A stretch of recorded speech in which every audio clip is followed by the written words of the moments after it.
Alors que les détails de la réforme de l'audiovisuel public seront dévoilés lundi, on fait le point pour vous rappeler quelles sont les chaînes de radio et de télévision concernées. Le but de cette réforme, plus d'économie et de synergie. Un programme ambitieux qui concerne quelques 17 000 salariés et 6 groupes. Le mastodonte France Télévisions est le premier groupe audiovisuel de service public dans l'Hexagone avec France 2, 3, 4, 5, O et France Info, avec 9 840 équivalents temps plein, d'après les derniers chiffres connus. Dirigé depuis avril 2015 par Delphine Ernotte, le groupe, composé de 5 chaînes de télévision nationale, une vingtaine d'antennes régionales et des antennes ultramarines, risque d'être le plus touché par la réforme. 50 millions de réduction de dépenses à France Télévisions. Le groupe France Télévisions est engagé dans un vaste plan de réduction de dépenses d'environ 50 millions d'euros cette année, qui passe notamment par la suppression de 180 postes à la faveur de départs en retraite, touche les émissions de divertissement, jeux, magazines et le sport, mais épargne le numérique et l'information. Il dispose d'un budget de 2,8 milliards d'euros.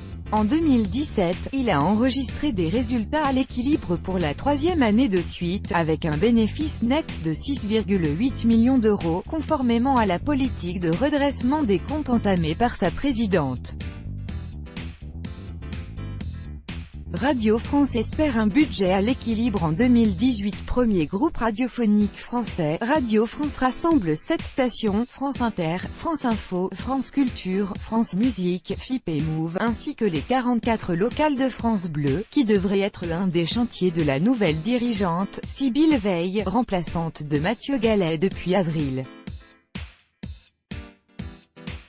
Lancé dans un vaste plan d'économie, le groupe qui compte 4 700 salariés a notamment reprogrammé la fin des travaux prévus dans son siège parisien et prévoit le non-remplacement de 75 départs à la retraite en 2018. Il table cette année sur un budget à l'équilibre après 3 ans de déficit, malgré une baisse des ressources publiques de 24,6 millions d'euros.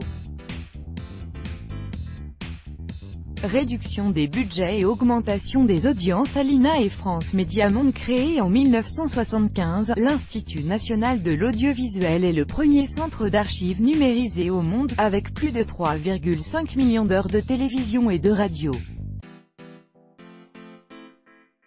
En septembre 2017, le gouvernement avait demandé à l'INA et à ses 950 salariés de réaliser 450 000 euros d'économies sur ses 89 millions de dotations publiques, pour un budget global de 127 millions d'euros.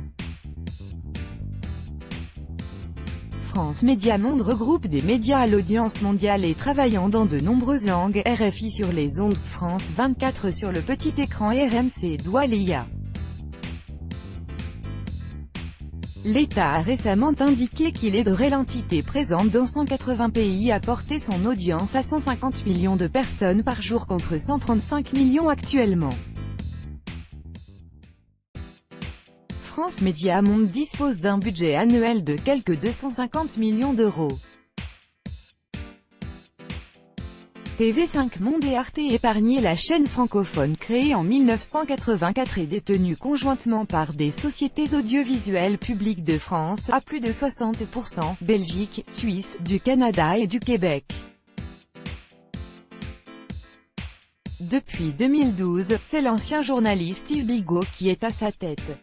TV5 Monde se décline en chaînes régionales comme TV5 Monde Afrique et 2 chaînes thématiques. Son budget s'élevait à 109 millions d'euros en 2016.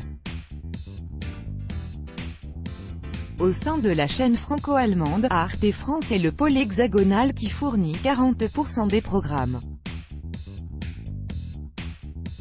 Arte est financé par la contribution à l'audiovisuel public en France et en Allemagne et ne diffuse pas de publicité. La chaîne dispose d'un budget d'un peu plus de 140 millions d'euros.